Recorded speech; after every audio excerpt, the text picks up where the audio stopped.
you. So this is a rezoning and OCP amendment application that was referred to you from council at 720 Gardner Lane. So the application is to rezone a residential property, a portion of it to allow for zoning for a retreat center.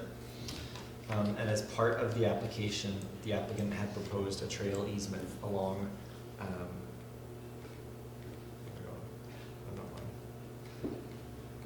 there we go, along this property boundary.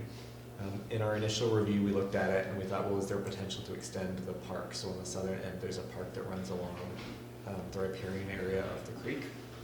And so we looked at extending the park dedication to there, but we introduced it to council and they referred it to the Parks and Trails Committee. So I believe you discussed it in a meeting last month, and then we did our site visit to do a walkabout of the site itself. And so really I'm here to look for a recommendation from the Parks and Trails Committee, specifically about, it's like, you know, any and all of suitability of the proposed trail easement on this side, suitability of the park dedication or other form of protection, and then we had explored a trail on this side, this property boundary too, and so suitability of that as a trail piece. And in terms of where we are in the process, so this was introduced to council, and I've been to the other two referrals, so the Advisory Planning Commission and the Community Economic Development Committee both have made comments, and so I'm looking to bring your comment and those comments back to council at their December meeting with a bylaw for readings, which would then be referred to you again. So I'm looking for your initial recommendation on how to approach it, and then we'll keep going, but you'll see it again. Are we going to go to the report or to the presentation at all? Are there any slides in there? I don't know if there are any more, you know, I guess my comment, and just for discussion, I found that the trail that's the east side, on the sort of the right-hand side, to be of not super high value in contrast to creating a trail that goes along and that connects up on the western side, and that you'd have to, not so much that as what I was thinking, potentially there, or, sorry, I'll just come up here. Like when we walked somewhere along here, or I'm not sure exactly, but this area here seemed to have pretty high value in terms of, it was, you know, older forest, in terms of it was more mature, in terms of park kind of value.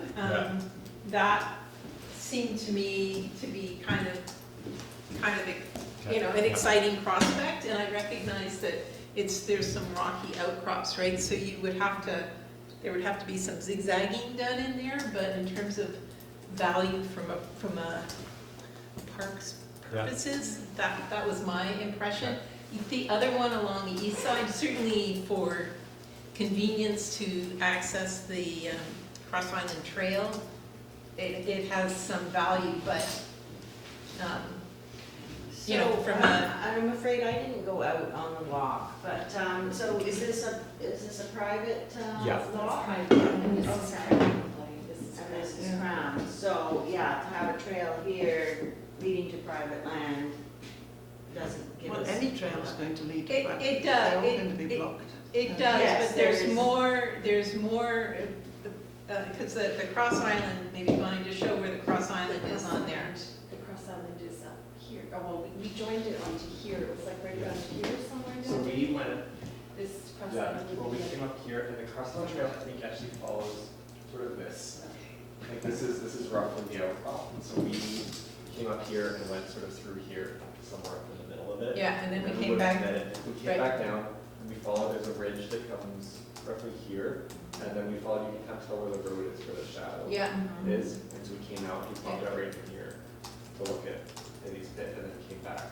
Right, here, and then down, came out through it. So that area, sort of just that area in there, Yeah. it seemed like it was pretty high value habitat. Well, you can see You from can the, just see. you know, this is disturbed and very young, like this whole area, and then you can see the size of the trees here. So I don't know what that would look like in terms of connecting But, I mean, you know, maybe something that zigzagged down through that Yeah. mature forest on the western side that then would connect up down at the bottom to Buchanan Road, where then you could walk down and then hop and get on. Yeah. I don't know, just a Jeremy? thought. But to me, there's some underlying things here, one being the idea of loops. I'm sorry? Loops and Loops. trails. I'm not sure exactly how a loop figures into the idea of any of this unless you have more than one crossing of that property. I mean, to be meaningful, obviously the connection is important to the Cross Island Trail as a future hoped for thing through that top property, which is apparently not even, he said, it accessible by anybody else's, unless they get a right of way across somebody else's property.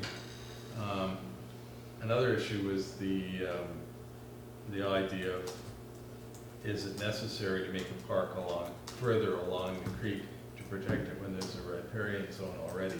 I'm just wondering, is that sufficient protection to be a riparian zone? I mean, Mark had made some question about that, the value of that, and particularly that it wasn't conveniently accessible because of the nature of the terrain. And it suggested that the focus be more like having to make another river crossing and so on.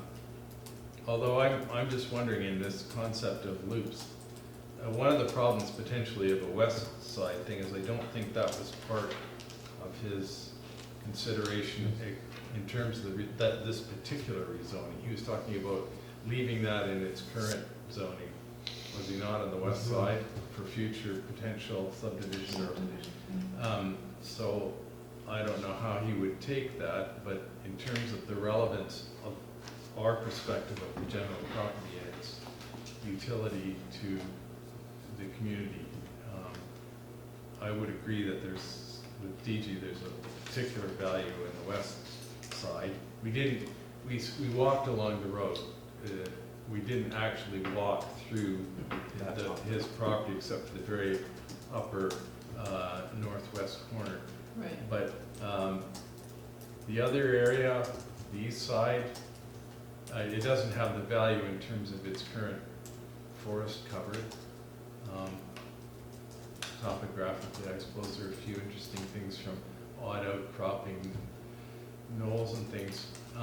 But whatever this, I'm not exactly sure how we would map further embellish the idea of loops if we're just simply talking about a trail connection from the existing park, Mike's Lord, to the Cross Island Trail. I mean, I think I would see probably is that if the committee thinks that, well, the goal would be both for loop connection, it could be that it would say, well, we want the easement on the west side for current connection, because, that gets developed, you could connect conceivably to the Crown and the Cross Island Trail. And say that, but we also still want the easement along this side that's like future proofing. That's saying, well, right now, we can't develop it because we're leaving it straight to private land. But it's like something that we have, that should the person come forward at some point, then we have, we haven't blocked ourselves in, we've optioned to connect, and then we can connect. Yeah, also I'm thinking perhaps in terms of expressing our interest in the west side, would give him a heads up on how to consider any future downstream development that he wants, subdivision he wants to do. If the trail already exists, then things are bent around the trail, and that's kind of how John Reed goes about it. You build the trail first, the amenities, and then you provide the rest. That kind of concept makes sense. So apart from it not being a loop, at this time, maybe we have a right-of-way access to develop in the future if we negotiate for that on the east side. But, I mean, still the advantage would be, I suppose, if there is a place to park, so that's another aspect to consider. But at the end of Buchanan Road, and then the trail, if the trail dipped in here, and then connected through this right of way to the Cross Island Trail, I mean, not everyone can do, the the larger length of the Cross Island Trail. So it would allow for you know, a smaller loop using vehicles at either end. So I definitely see the advantage of, in fact, so there's the recreational advantage, but also protection of that mature forest. Yeah.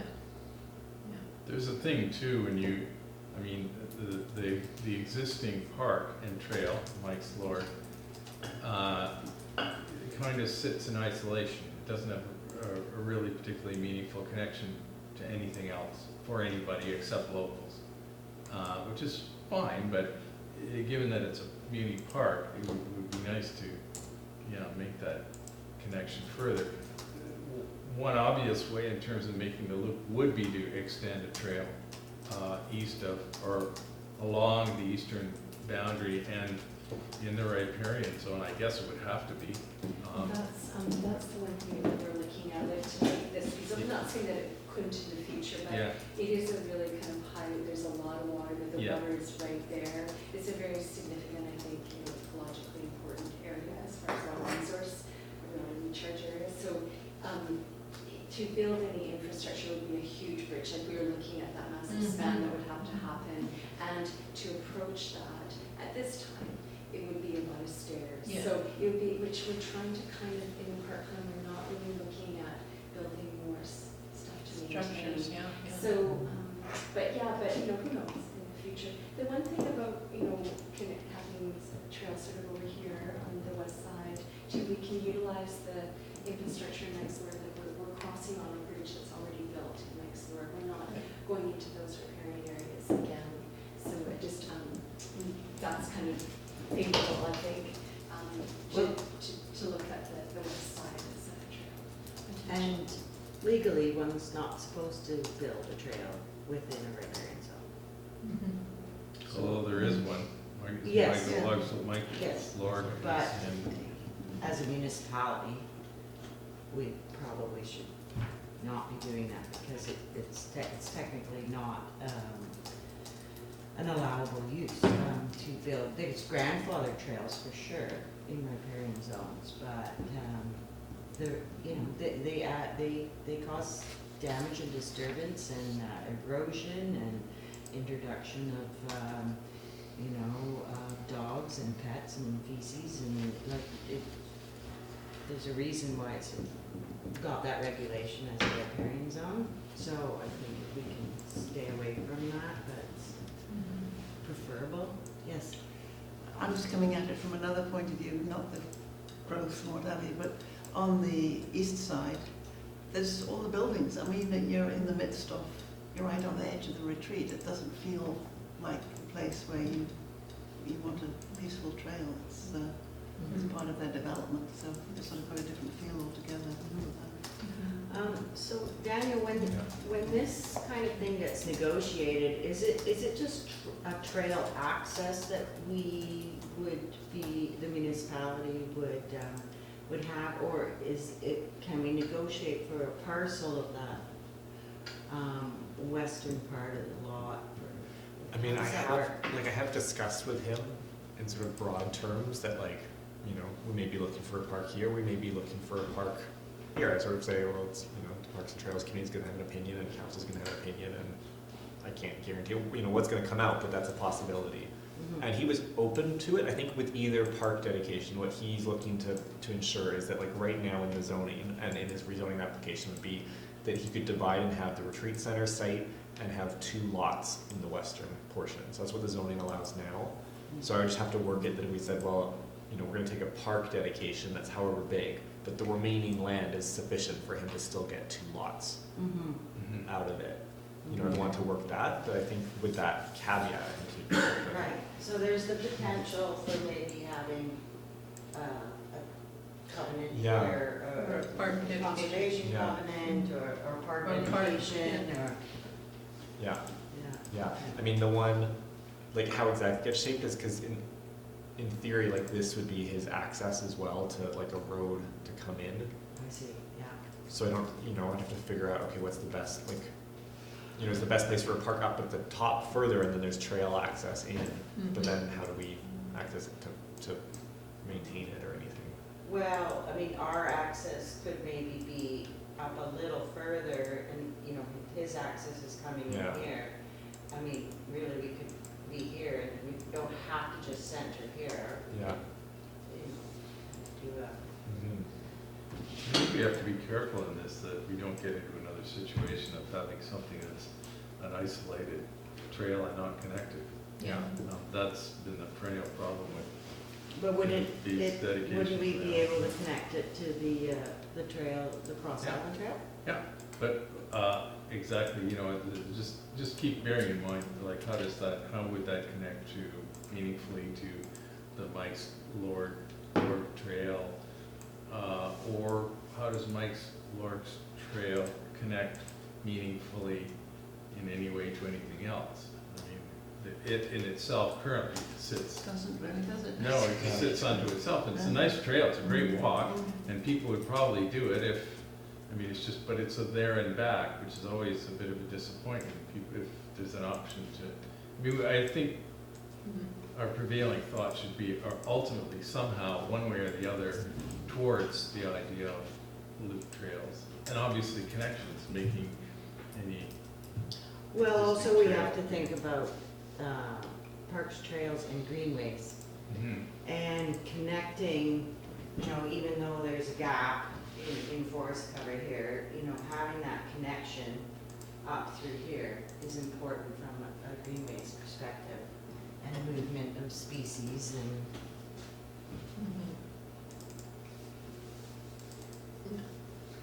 I mean, one of the things, the tricky things in Claudia, you weren't there, but to see the terrain above that, sort of that dark, where that, Here? yeah, above that, it's very knolly, and so, you know, it would have to be, I mean, something switchbacky, right? So you can't just go sort of straight up. So we'd have to Yeah. have enough width, I guess, to Yeah. enable, you know, a nice trail that way. Have we thought about not putting in a trail and just having the greenways connection? Is that something that the committee would like to consider as well? I mean, we don't have to have a trail there. It could be, the value itself is that, you know, it's a forested connection that we would be gaining. Or is there like a deer trail? I mean, you know, it doesn't have to be a trail, but just like, so that you could pick your way through, and you could get through without disturbing the ground too much. seems to me, just given its proximity to the Cross Island Trail, and that Mike's Lord is there, even to make a connection is at least something in the idea of Yeah, furthering. I mean, in order to do a loop, if you went from Laura Road, you'd have to walk along the road or whatever. We don't have any sort of wild connection there, but And we it's could, kind of a start. and we could start with the dedication of the land to the municipality, and then in the future, we have the option to build a trail there. Yeah.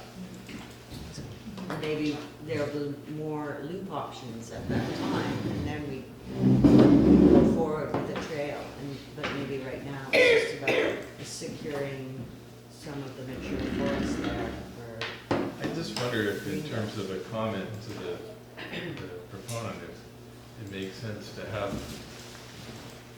to just explain our preferred intention and then have him suss out a viable route that would be suitable for his concepts of that subsequent division. I mean, he doesn't really have to give us anything, does he, on that part? When he's talking more about the eastern part in terms of the subdivision. Although I mean, he it's like, was, doesn't have to, it's like, you know, rezoning is council discretion. yeah. So it's like, what's council's goal? And generally, like, in terms of Bowen, it's like, you know, one of the things we look for is, are we looking for park dedication? Are we looking for conservation covenants, or what's the goal from it? And the sense I get from him is that if, you know, the Parks Trail said, no, we think it's really valuable that there be a park on the western side of the property, I think that's something he's open to. Just a question in terms of if we don't have provide any sort of feedback on the riparian areas along that, that's Bowen Brook there, isn't it? Still? Yeah. Yeah, the level of protection is just, it's the 30-meter setback there, or what is the? But I mean, you know, you don't know, I mean, an RPBio can come and do a detailed assessment, right? So you're not guaranteed you're going to keep it 30 meters up there. Right. It's So a the 30-minute development permit area, 30 so meter it's like development when permit that area. may need a DP, so they Mhm. need somebody to do the assessment. But And, So- you know, and there is the options like Dan was saying, you know, the conservation covenant. Generally speaking, just from an enforcement perspective, we don't generally enforce it, but we don't monitor our covenants. Right. That's just, we don't have the staff, so, but notwithstanding that, you know, conservation covenant, you know, is something, a legal tool to protect the land. But we just don't, you know, things have happened in conservation covenants on the island, and, you know, we don't have eyes in the back of our head, and, you know, we don't generally monitor them, so, yeah, I don't know, I mean, Dan, what do you see, like, do you even entertain that maybe Adams Trust might?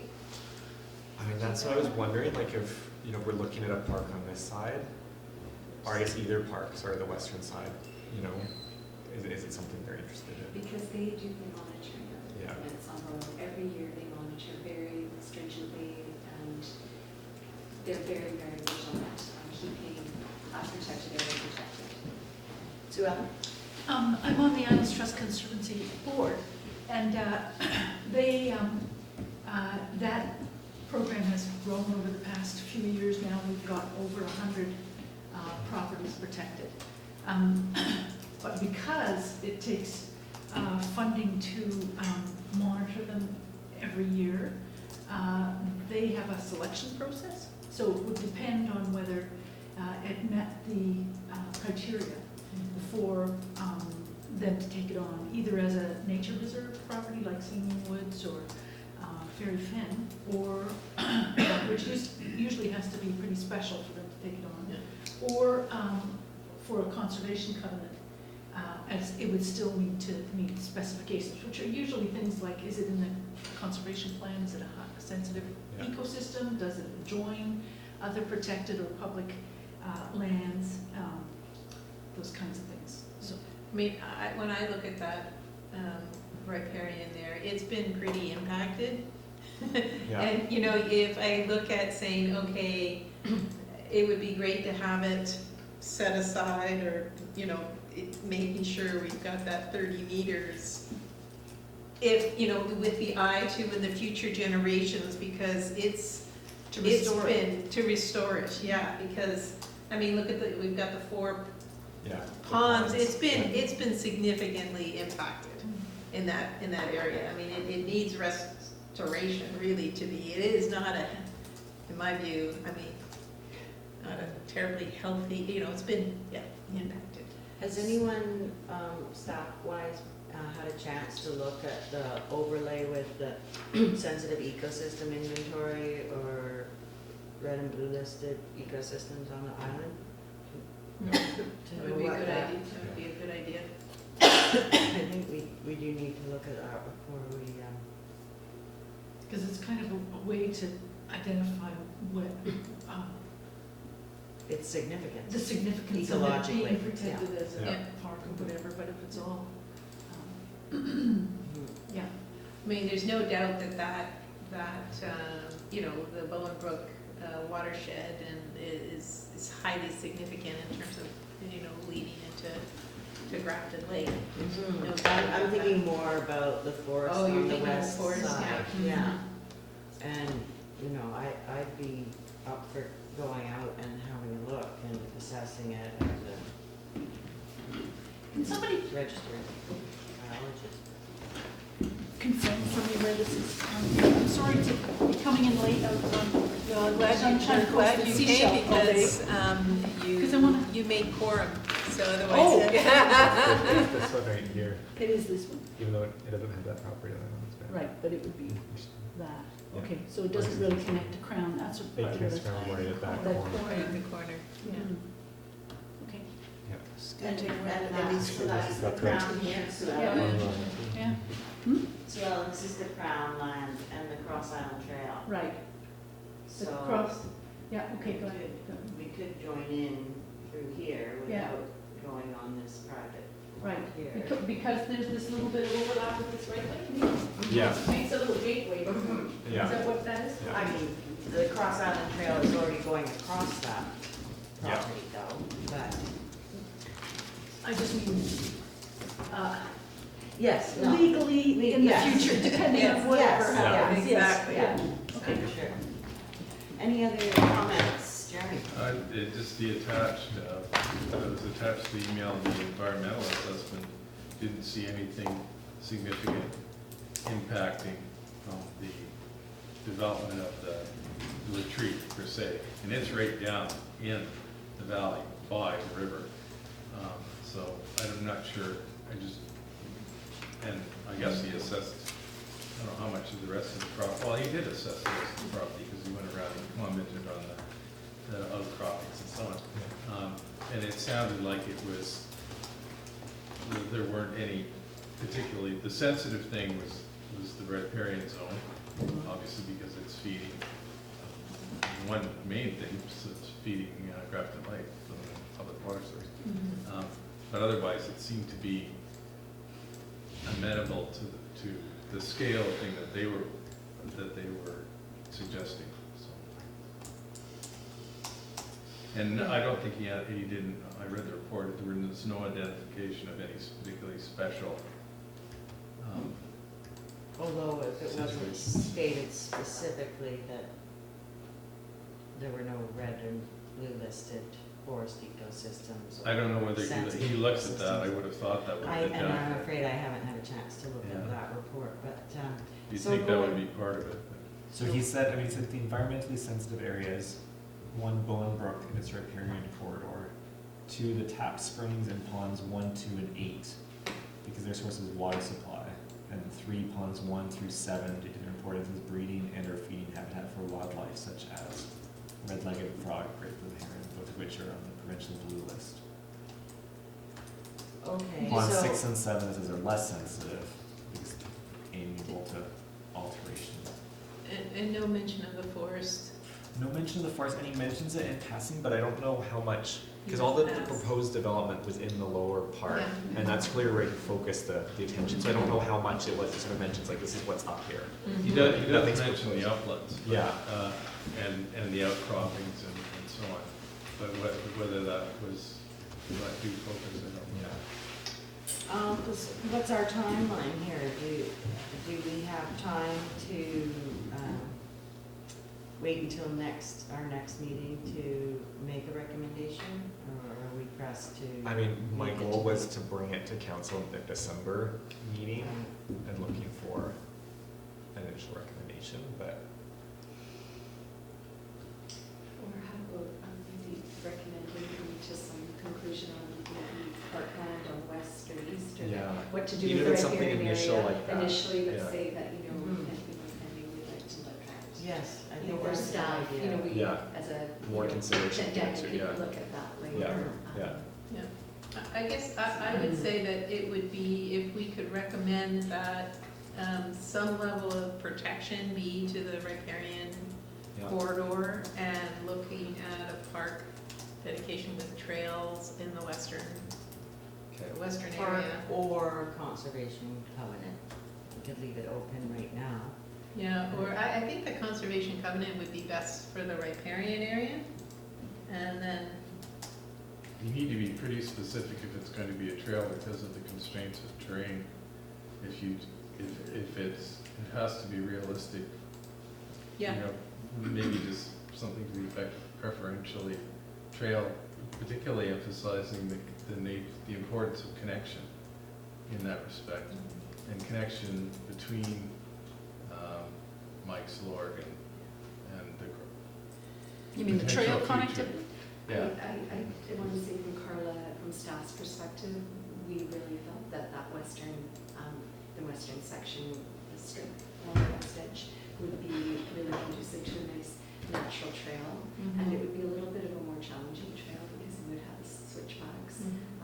And it is that connection, I think, is a vital connection, not to lose it with this opportunity. That's our perspective. Yeah, and you know, there is that bit of connecting, you have to go down Buchanan Road for that little, for that section, but there's nothing you can do about that, because there's other property in the middle, and this way we'd have some. But that little corner there, I mean, that's pretty important. It is very important. Yeah. All right. well, Which let's, one? You mean this one up here? Wait, yeah, the corner of the way. Yeah, where you could get through into Crown, yeah. Considering that there's 40 acres there that you Yeah. block and this there. Yeah, it's really important. Yeah. Yeah. Squeeze through. Okay, may I read what Steph has prepared for us as a talking point? That the Parks, Trails and Greenways Advisory Committee recommend that council proceed with rezoning application number blah, blah, blah at 720 Gardner Lane with the following comments. That some level of protection be offered to the riparian corridor, including a conservation covenant. That a trail through the old growth forest on the west side of the property connecting to the Cross Island Trail be provided as an amenity. So we should take out that it's old growth, and just, we could say mature. Mature. Or Just just leave it as forest, yeah.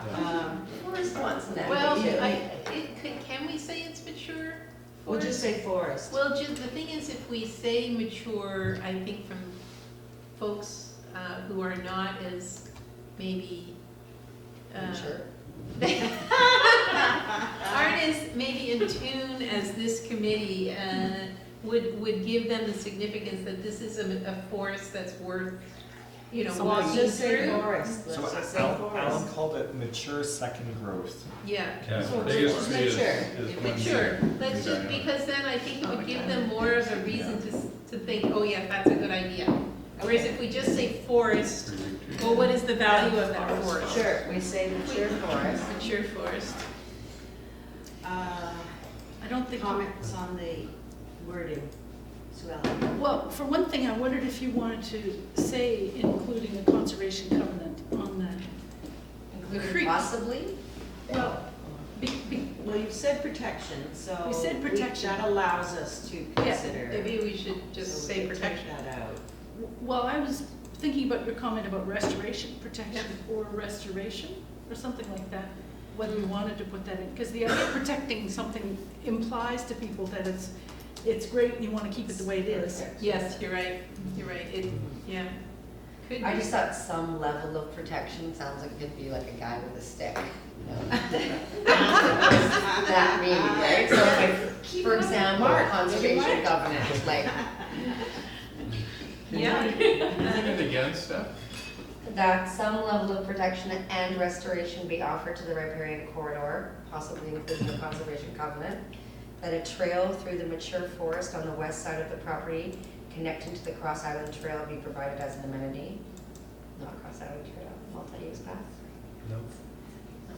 I just want to know clarity for me about restoration, the word restoration, because I would not like to see people going into that area being given the high water table.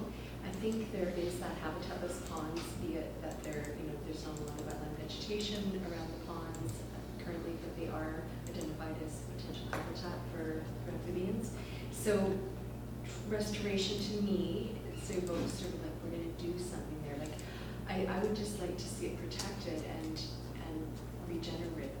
Regenerate. I don't really know that. It's a good point. That we don't need to say active restoration. We could just say Regenerate. protection and natural recovery, something. I don't know, but maybe we don't need to say anything. It's just because you I brought it like up. the idea about the restoration. I mean, I think doing some planting of shrubs in there would be great, right? Like what would the downside of Well, be it the wouldn't planting? be our land, so it would be up to the the landowner to do that restoration, right? Right, And so so we they, wouldn't- so they could pick, we don't have control, we're not gonna be over watching them, right? So we don't know what they're gonna pick, we don't know what they're gonna do, you know, how they're gonna do it. Right. Unless it was in a park or something. Yeah, What so about- that's not our land, right? Right. Some level of protection and opportunity for regeneration. I Can you think just- we don't Kinda like- have to go that Should be far. pretty We say- broad. Say some level, you know, adequate, we could say adequate level of protection of the riparian zone. And Yeah, I was gonna say, You just say that protection and restoration, and just say, it's not some level, it's just, you know, protected. Yeah. potentially restoration, Okay. between the landowner and the municipality, or, I mean, I'm not sure we have to say, right, that we suggesting restoration, because as Bonnie pointed out, it cannot be in our There's control. not, like, So- protected so covenants, we don't usually so just have have protection. prescription for. I mean, no, I mean, like, we could, if it's something council says, yes, we really want, like, that's a contingent on the I rezoning, just right? Council see can it say, you like need you a would- restoration plan Yeah. And approved, take out right, including a conditional on conservation rezoning or something, covenant. like, it's, Mm-hmm, like, we could do it. right.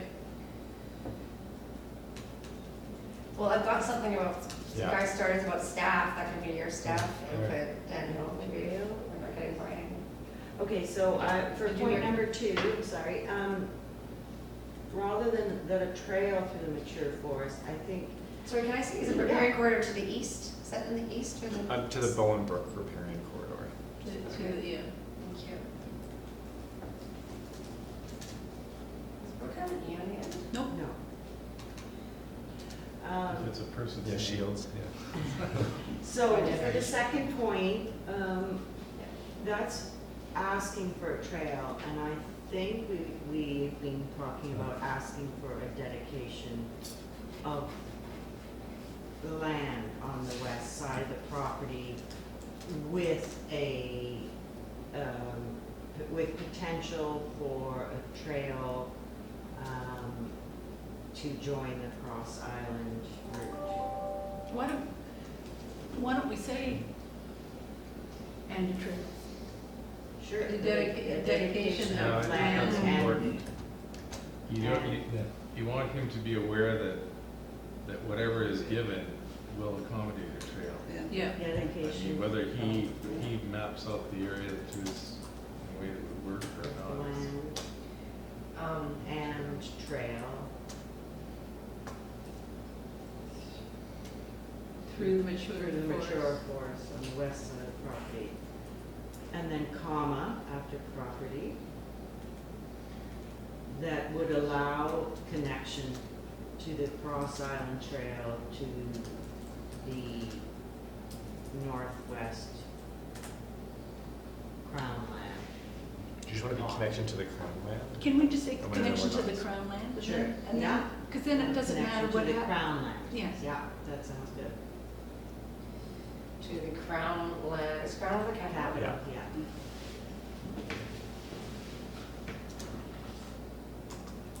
To the northwest? No, just, well, yeah, we have I mean, to it's- say that, yeah. To the north, To the north. or, yeah, northwest. Be provided as an amenity. Doesn't need to be capitalized. I'm like Harry Potter now. To the north. We're Santa, Christmas is coming. That's what they have on the roads in England. Sorry, where is the The cross north. island? And I then think we're not gonna take do out that. the Cross Island Trail, and you can just add as an amenity all the way, yeah, provided as an amenity. You don't want council to know the connection about the Cross Island Trail? We could say Think of that connection to the northern- crown land where the Yeah. current Cross Island Trail is. Yeah. To the crown land. Cross Island Trail ends. No, I would just say is, comma, be, something like that. You can always tweak it later. yeah. The Do we need grammar a third police, point? right? Huh? The grammar police. Yeah. I think Size. when you come recommending staff further investigate, Or collaborate with the applicant? Yeah. or- No, about the Oh, checking this is- for Yes, environmentally yeah. sensitive Yes. Yeah. Forested area. Yeah, Yes. the forested, yeah. Yes, and I can go out with whoever's available and we can have a look at that before the December meeting.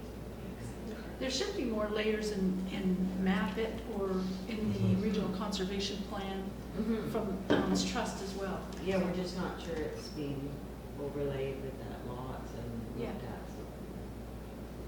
Okay.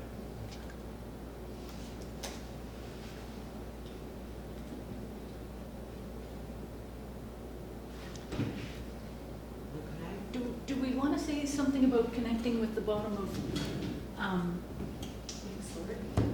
Buchanan Road as well? Like, So now connection from Buchanan, well, I'm just asking the group. Uh, I haven't heard a mention of this, but it So, seemed to me yes. to be, from Buchanan. Can we connect to Well- Rexburg there, don't you? Can we go back to the We map? can't connect right to It's the. No, probably it not doesn't true. count. No, I think we want, yeah, it's a good point to make it, that basically we want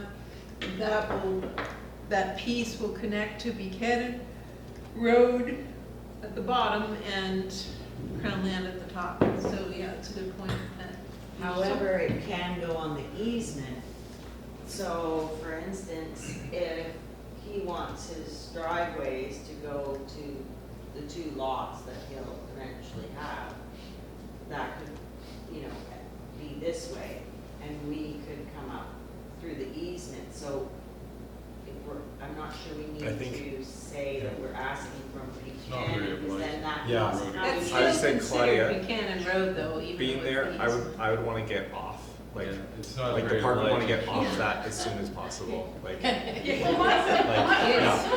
like, but it's just nicer, like, where, Yeah, you know, it's as we get in, it's much Yeah. nicer than running up. all I'm asking is, Yeah. is it clear that members of the public could walk up Buchanan Road and get in? Yeah, Or- no, it's not, because- so No. that's Because why what it's we. sounding like is that they have to come up through.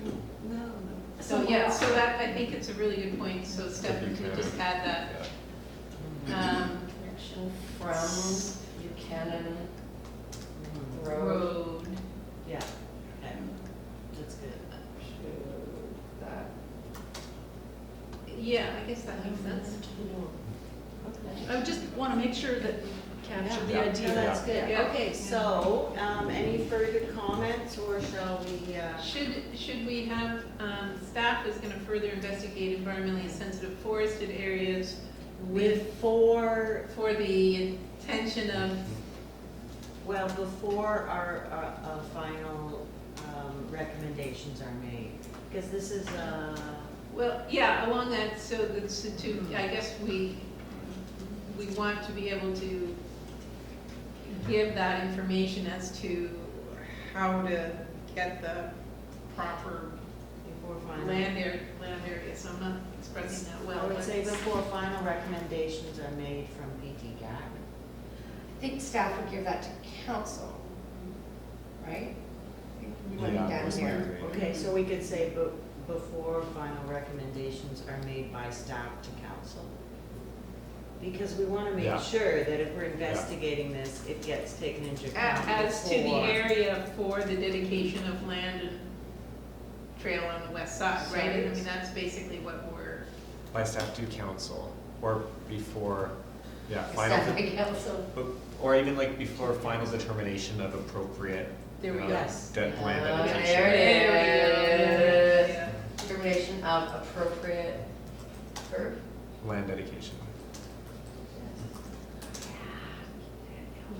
Excellent. Okay. Can we have a vote on this motion to put to council as our recommendation? I think I'll we've move it, discussed, I'll so move the motion. move it. Okay, any further discussion before we vote? Do we have a seconder? Seconder, please. Rusty here. Thank you. All those in favor? Any declining, what's the word? Opposed. Opposed.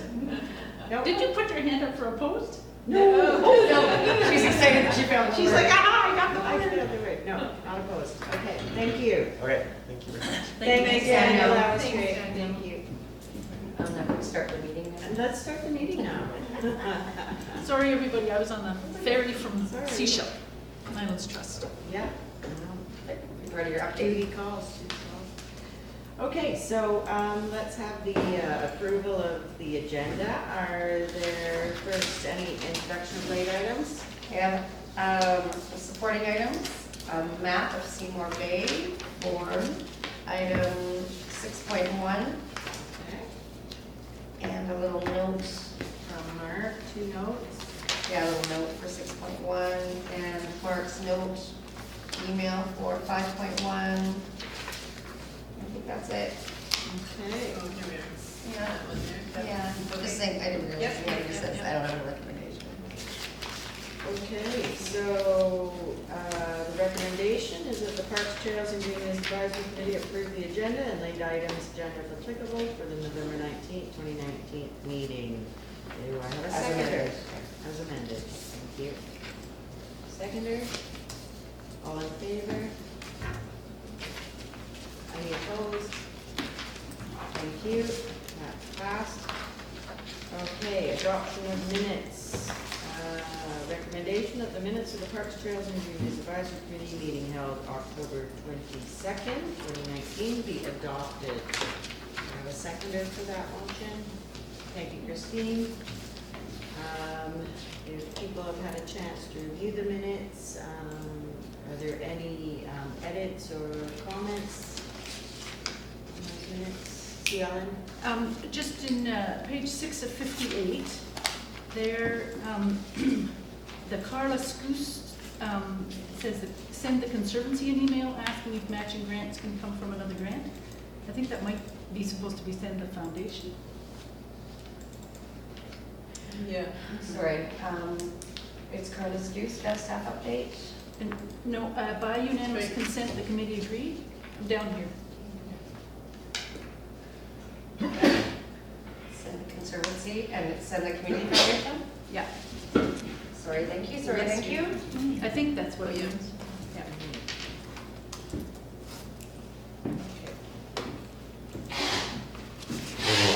Any further comments or edits? Okay, all those in favor of adopting the minutes? Any opposed? Okay, they are adopted. Thank you. As amended. As amended. Public comments. Any comments from the public? He's not the public, he's You are Councillor not David the Hocking. public. He's waiting patiently. Well, doesn't he get to still be the public if he wants? Yeah. Okay, so on to 4 action items. 4.1, review of action items from the October 22nd meeting. So those are on page 9. I have some comments. Okay. So back on April 16th, you'll see I've got this outstanding one about asking about the viewpoint.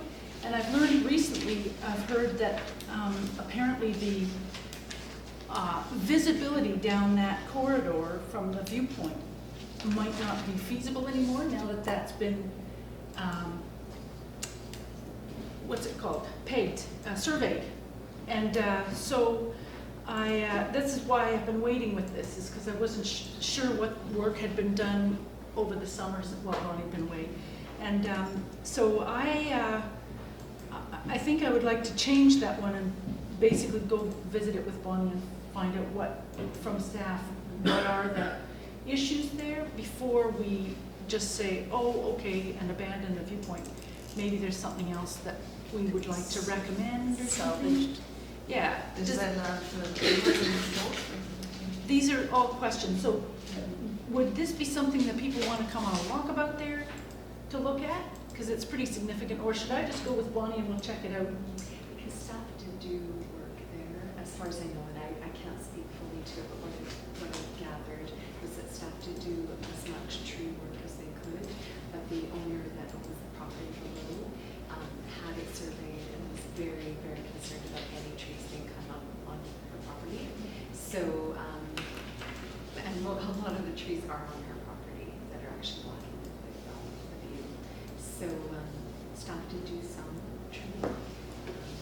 And the Conservancy had worked for years before, you see, so there's a lot of work been invested in there, so I'll just propose to, Yeah, to go see it. so let's just change that for now. I'll go check it out with Bonnie, and then some of the other ones will catch up, are related to something that we'll be talking about later. Okay, so that takes care of the April 16th, June 4th, Carla and Steph to include the Islands Trust Coastal Douglas Orchid. Oh, yes. You want to look at it? Oh, it's Yes, I see our library. So good. It just happens to have been done. It's like a library now where there's no books in it because everything's digital, so it's very small, but, so it's a little, yeah. It doesn't, the accordion doesn't close when you open it, but, so documents, Yeah. 2 documents, and maps. No Not maps. maps yet. And then the idea is just to repeat if it's confidential, so these are linked, you can click in there, click in, boom. If it's not for public, if this is fine with you guys, we just can have the name of the document. If there's no link, call us, Yeah, make it available to you.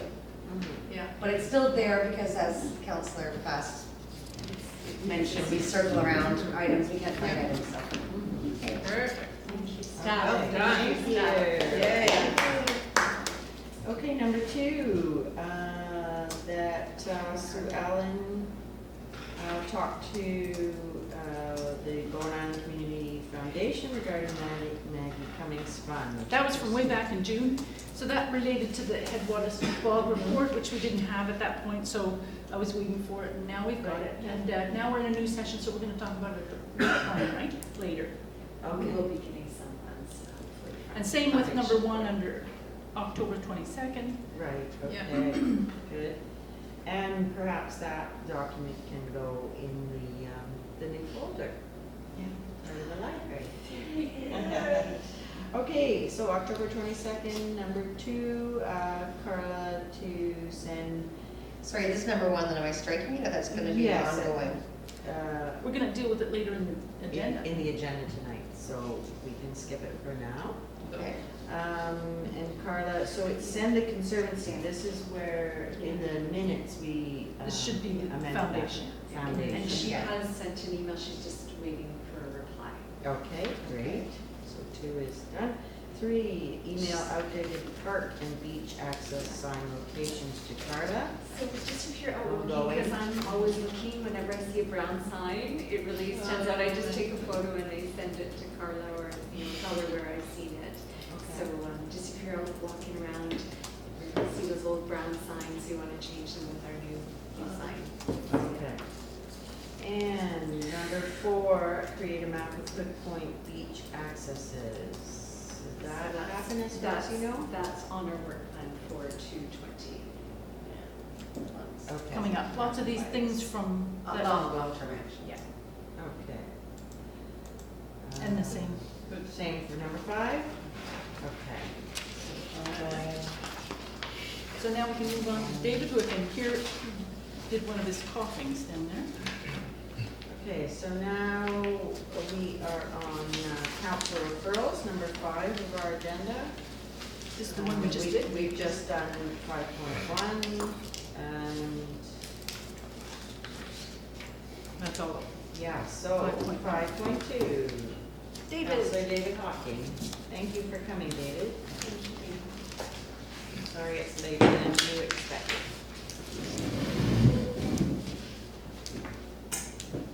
Okay, so, thank you. So a few weeks ago, I gave kind of a climate change 101 presentation to council because some councillors had asked me to clarify the science, they weren't sure of the science.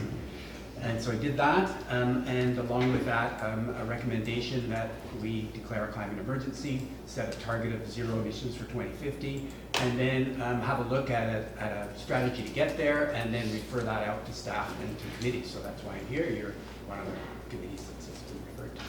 So I'm happy to help do that. I'm here, and Bonny is here to hear your comments, add any changes, additions, deletions, whatever. It went to the Advisory Planning Commission last night, and they had some ideas around adaptation, around fire, concern about fire, so we can put some of that stuff in. To help you do that, I'm happy to just sit here and answer questions, or I could answer any questions about the presentation. I'm sorry there's so many slides, a bunch of them actually were just back pocket things I had in case people ask questions. Just the first ones kind of were the ones that I presented.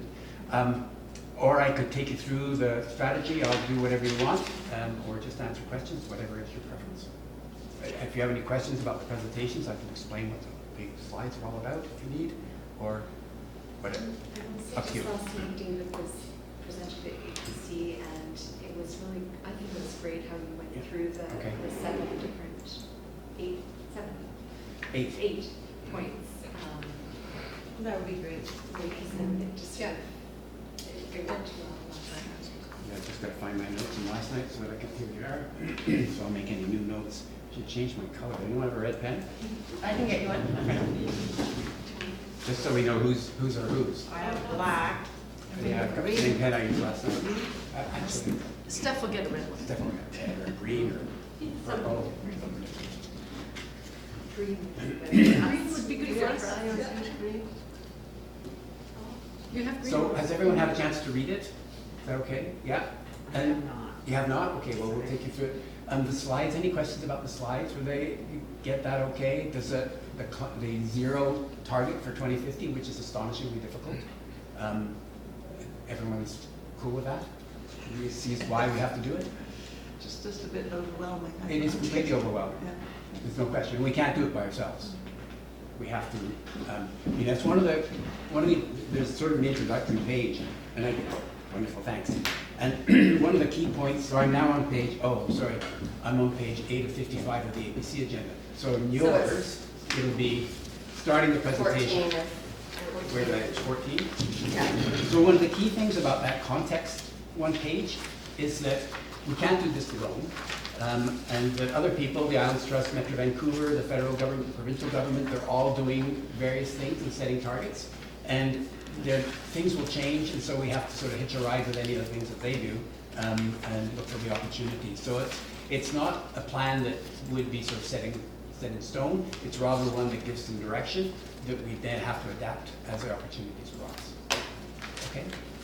So I'm now going to the page 2 then, which says number 1. That's first strategies to reduce emissions. So there's sort of 2 sets of strategies: emission reductions and then adaptation. So we'll go through emission reductions first. And if you saw in the slides, most of Bowen's emissions are in transportation.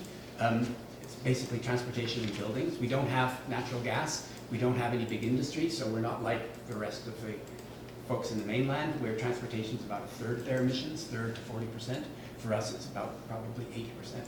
Number 1 is cars driving from Horseshoe Bay, wandering off through the mainland. Number 2 is the ferry itself. Number 3 is cars driving around on the island here. So we need to reduce emissions from transportation. There are only 4 ways to do that. Number 1, the federal government is reducing the carbon intensity of fuels. So that's something they're doing. We don't have anything to do with that. Happy they're doing it. With 3 items left. 1 is a mode shift, which means shifting from driving by yourself in a car to going in a bus or taking a bike or walking or some other way of getting around, carpooling or scootering, whatever. 1 is mode shift. The second one is reducing the need for transportation, which sounds strange, but it's actually, for most municipal governments, it's the biggest thing they can do, basically by bringing where people live, where they go to school, where they work, and so on, closer together, so you don't have to move around so much. And that actually works for Bowen Island. There were some quite interesting things which we can do. The third one is to switch to zero-emission vehicles. So all of those things are sort of outside the complete control of Bowen Island. They're things that we can do in all areas. So we chunk them up into sort of 3 clusters of things. 1 is sort of quick wins, we call them, quick wins, stuff you can do in a year or so. Then there's longer term actions, and then there's ones that are outside of our control, but where we need to advocate and support in any way that we can. Okay, so let's have a look. Number 1, promote a shift from single occupancy vehicles to alternatives. These are some things that BIM could do. On the quick wins are kind of interesting. 1 is this conservation development policy, which is basically clustering homes in new developments to protect both the natural environment, but also to move people closer to transportation routes. So that's already underway. That's gone through the APC. We did some work on it, subcommittee of the APC. It's going to council next week, I think, something like that. The other is kind of neat.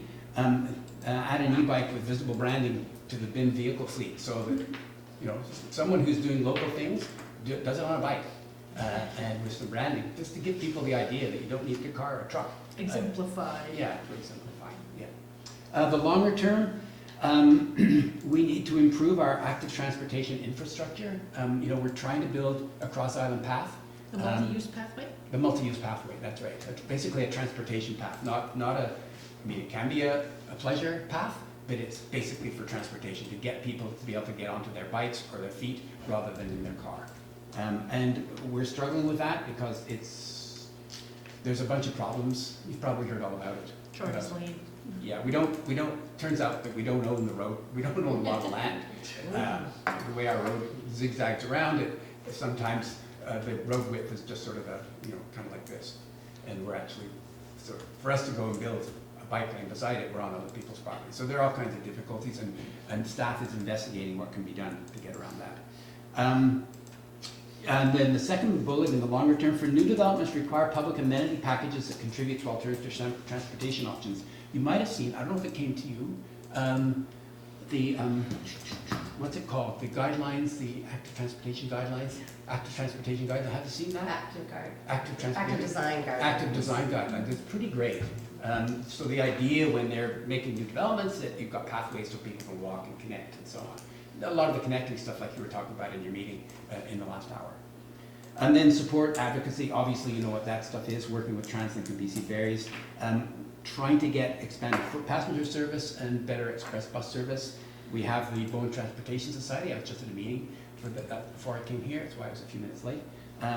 That's that Peters bus, turning that into an express situation that will be there forever for people to get downtown. And we need to get better transportation on the island, so that's the last of those bullets. So those are all the, you know, what we can do to try to move from driving cars to alternative forms of transportation.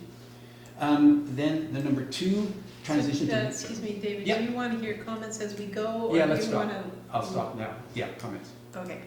Yeah. Or go through all of them and then No, comments better at to the do end? it as we go. Better Okay, to go. great. So I would think that that last bullet about new developments requirements, public amenity packages contribute to alternative transportation options really should be in the quick win.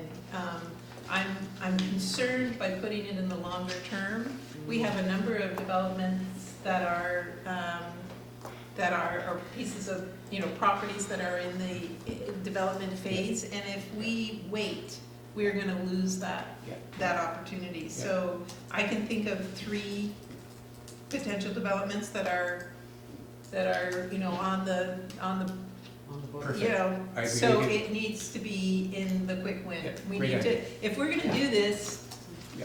we got to do it. So it's Yeah. not longer term. It's got to be Yeah. Steph Upfront. will capture these things, which, Yeah. as you always know, she does a great Yeah. job. That's great, DG, yeah. That's a great idea, thank you. can't wait. We Yeah. cannot Absolutely wait. agree. No. This is an emergency. We can't Yeah, wait. we've declared it an emergency, Yeah. so. Yeah, if this is truly, if council really agrees that it's an emergency, then we can't wait. And the reason I'm saying this, and this is something that I'm concerned that because of the way that we have current structure, that there's not the push for developers, or there's not the motivation for developers to look at these alternatives. And so they're not doing it. They're not, it's just not on their page. Like, why should we do this? Yeah. And so I think That's great. it's gotta be part of it. Absolutely agree. And on following what DG's saying, like, should that first bullet be under longer term? Like, it should just be accelerate investments starting now in active transportation infrastructure. Yes, it has a longer term Implication. implication, but I think, yes. I think we're maybe- doing it now. Maybe Well, we except- don't want that heading to be longer term, like, oh, something we're gonna do down the road. Except for if you read it, it says accelerate investments in active transportation infrastructure above the level identified in the island's transportation Right. plan. So a bunch of this is already in the transportation plan, and like the Cross Island Path is in the transportation plan. So it's, Yeah. it's what it's saying, it's not that we don't we just start down the road sometime, is we accelerate this. So we already do the stuff that's in the transportation plan, but go beyond it. So that's kind of why it was put in the longer term, in that Okay. sense. Okay. Because I was actually sort of grilled on that by council. Well, what about the transportation plan? Well, we're saying we need to go, you just did the transportation plan, yes, but this is We something need to we do more. need to do more. Okay. I have a question. So- Is this, is there something in here that I missed about updating this regularly? Because Yeah, all the changes are gonna have to be Yeah. happening so quickly, It's- including among our partners, so is it in there somewhere? it is right in the intro section. Oh, okay. Keep this as adaptable. I read it quickly and I Yeah. didn't look in the intro, thank you. Yeah. Okay. Yeah, and it's really important. All right, any other questions, or can we move on to number Number 2? two. Yeah, okay, good. Okay, so number 2, so transition to low or zero emission vehicles. So the first two, it's kind of important, and it was questioned a bit last night at the APC. So we're going to be building some multifamily homes in the Cove, or there's a proposal to move forward, I presume it will happen. We're saying that to do that, you need to put in the wiring for charging. You don't necessarily need to put the chargers now, but you need to put the wiring now, because that would be the expensive part, to have to redo that later. And so the same thing for single-family homes, and people sort of question that, but you can charge your electric car overnight with, and you know the difference between a level 1 and level 2 charger, and level 3? So level 1 is like, wherever it plugs, like that. Yeah, just the, a normal extension cord kind of thing could run. A level 2 is like the one for your dryer, a big heavy thing.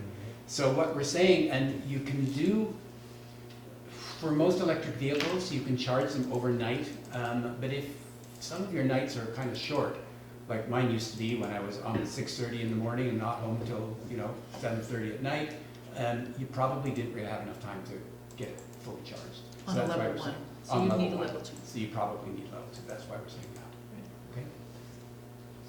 Okay. Longer term, this is what, I think Will suggested this. So the level 3, it's fast charger, that's direct current fast charger, they're expensive. And we're not gonna be able, the municipality is putting one in right now, we're gonna put 2 in. But we're not gonna put in one of these because they're expensive. But look for opportunities. Now, for instance, Volkswagen, to make amends for their bad behavior over the last while, they're putting them fast chargers all across North America, across the US and across Canada. They're paying for it. And so there are going to be opportunities for fast chargers. We need to watch, and when you get one, have it on the island so that buses could be charged up. And it would need a big fast charger for that.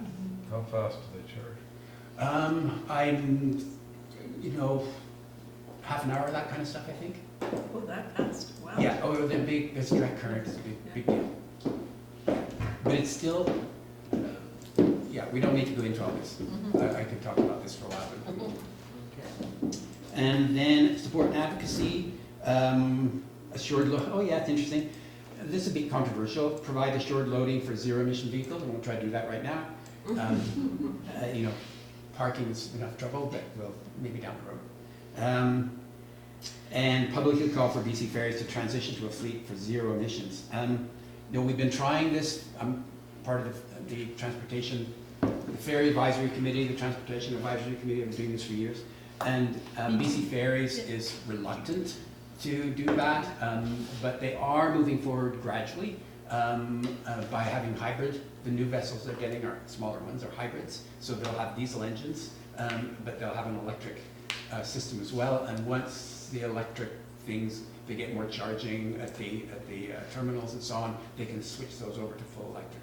But for Bowen, they said that no, our next ferry will be the Island Sky. If you know what that is, that's the one that goes up to Powell River, and it'll be in 2036 or 2038 or something like that. So, not much hope for BC Ferries. However, so I'm also on the Metro Vancouver's Climate Action Committee, and at their meeting last Friday, we had a presentation and discussion around electric foot passenger service going up the Fraser River. So like a bus service up the Fraser River with an electric motorboat. And so I asked that be broadened to include our service here, the kinds of things that we need. And so staff is going to look into that for the planning that they're doing. So, and then maybe as a result of that, I'm not sure, we all got an email, all councillors got an email from some company who's developing this pretty jazzy looking electric passenger boat. I mean, I didn't look at it in detail. It just means but, there's you know, companies out there that are Yeah, interested. looking for, anyway, but to electrify a great big ferry is hard. To electrify a smaller foot passenger boat is much easier, obviously, because it's much smaller and it requires less. But then we need better bus connections on the other side, but, you know, buses are a lot cheaper than giant ferries. So, anyway, that's sort of so that's number 2. Anybody got Questions? comments about this? Comments, questions? That's good. No, sounds Okay. And then number 3, the need for transportation. This one I quite like.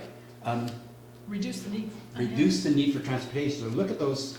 So the first one is developing an on-island composting system, because right now our compost goes all the way up to Pemberton, and then people like me buy compost every year, and it comes from, mine this year came from Abbotsford. And so, you know, there's a whole lot of off-island trucking and so on. So if we could, we're working on that, Councillor's working on that right now, and a consultant is doing an analysis for us. And then an on-island healthcare center, obviously again, you know, do things on the island. And the last one is pretty cool, revise planning designations to encourage the development of shared, fully serviced office space in Stone Cove. So, you know, the shared office space, I don't know if you've seen the ones in the city, like the Hive, and so on, they're pretty cool. And so it's for people who want to work at home, but they'd like to see other people from time to time. They might like better services than their printer at home, and they might like a place that doesn't have power cuts like Stone Cove. So to have an office there, and my understanding is there's already a proposal to do exactly that. So we might get a tick for all 3 of these first boxes in the short term, quick wins. Longer term, considering new residential developments, give priorities to those located in or near Snow Cove. And the last one is interesting, facilitate through appropriate zoning the on-island location of businesses serving Bowen. So these 2 are probably a bit more controversial. I was surprised that council didn't raise issues around giving priority to residential developments near Snow Cove, but anyway, we didn't. The business one, you remember Murray Skeels was really pushing for the, what do you call it? Function Junction. I opposed it when I wasn't on council, and not because I'm opposed to the idea of small businesses being located on Bowen, but it was, I felt, the wrong place. But the idea, because it was just over here by the school, the idea is a good one, I feel, and this document has that for small businesses that are operating on Bowen to be able to locate here rather than to be moving back and forth all the time has some advantages.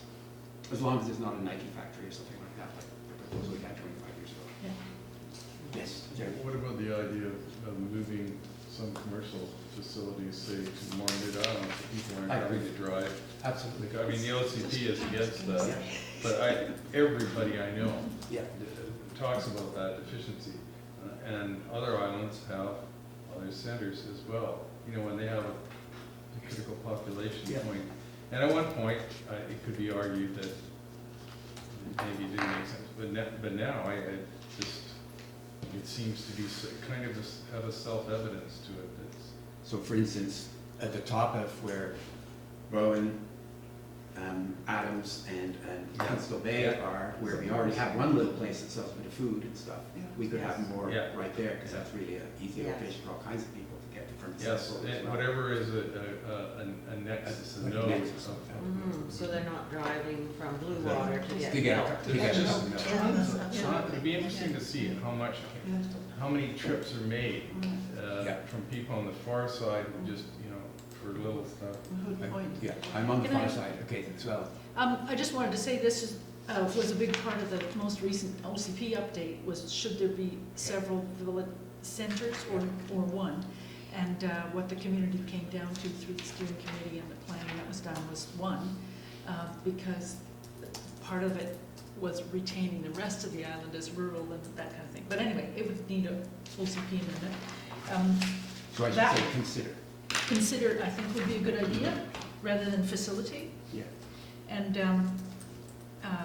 you may want to change it, because it just says, well, which one are you on here? So this is the last The two last bullets page, of longer term on page, under point 3, to reduce the need for transportation. So consider a commercial, This does get down to the urgency issue, though. Yes. That's a quick fix, relatively quick fix. Well, Yes, sorry. it was a big issue in the OCP. I don't want to take too much time on it, but it's the kind of thing that big proposals like Cape Project Curtis at the time get built around ideas like that, right? Okay, may I make a point to that? So that was different issues at the time, and now we're in a, a municipality has said that we're in a climate emergency. So I think also what I would like to see is that they're not unique services at a far end that would drive people at this end of the island to them. Right. They should be, like you can get some groceries and Yeah. such, because we don't want to drive traffic the other Going way. the other way, I agree. It should be just the west end able to access things that they don't have to. What should I call it? I've got, consider a commercial, but it's not, it's consider. It's not a commercial, I mean. That really- would satisfy my thing too. Is it just like auxiliary, or is it just like get milk? I think it's like get milk, isn't it, right? It's get milk, Yeah. so it's like a corner store, Yes. right? Regionally relevant services? Provision shops. Yeah, provision. Oh, Staples? Well, no, I think it's provision Convenience shops. store. Yeah, Corner store. Corner store. Corner store. And Some, a word like that, to make it, doesn't Yeah, sound I'll like work on another it. village says it. I'll work on it with staff to get it Okay, right. and I have one other question, and that is just, the first bullet under longer term says, give priority to those located in or near the Snug Cove. In the OCP, there is a density transfer mechanism, it just doesn't work very well, it needs some work, and I think it could be tuned up. Okay, DG's next. Yeah, Oh, and, sorry. yeah, no, that's great, it's so sort of, actually, it's a good follow-up of that, because, when I see this longer term, the same bullet when considering new residential developments, give priority to those located in or near Snow Cove. And as far as I know, and Sue Ellen, you would know better than me, but, we have had, as part of the OCP, that development for residential, new residential development is supposed to be around Snug Cove. For God's sake, why don't we just pay attention to the existing OCP, and it should not be in longer term, it should be in immediate, and we should have people follow it. Like, Yes.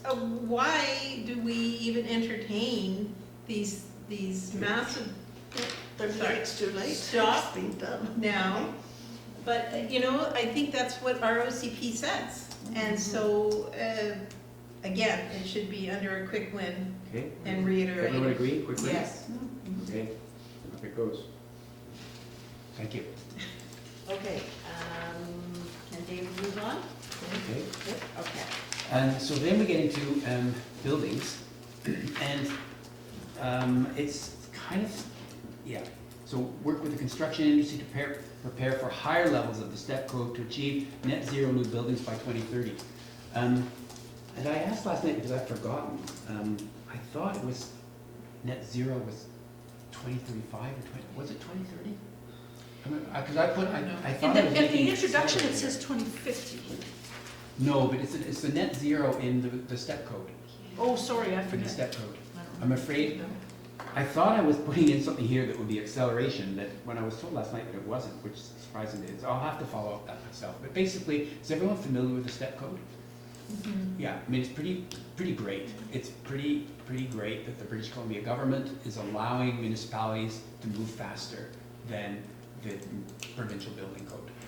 And so that's really what this is about. The Does sec- anybody have any comments about this one? It's kind of out of our committee, but. It's- yeah.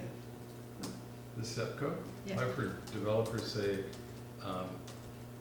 it's, with the current technologies, it will basically stop people from being able to afford houses, because houses are so expensive. Yeah. The additional cost will put it beyond.